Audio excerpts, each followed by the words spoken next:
आजिकार छोट कविताटीए श्रृंखला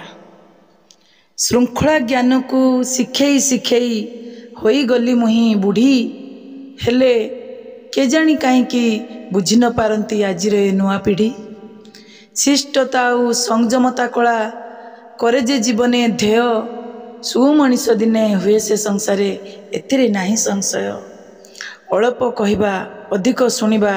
एभली अभ्यास शिख जीवने आदर्श बनीजीव निश्चय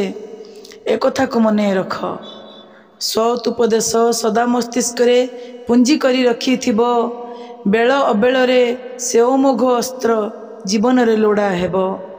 गोटे मुहूर्त जी गुरुजन सम्मान पाइबा योग्य जगी चली केबे असम्मान तुम द्वारा न होइब हाँ एकथा मन रखिब मन रखी चली तेबे सुना पिला दिने बनीजीव।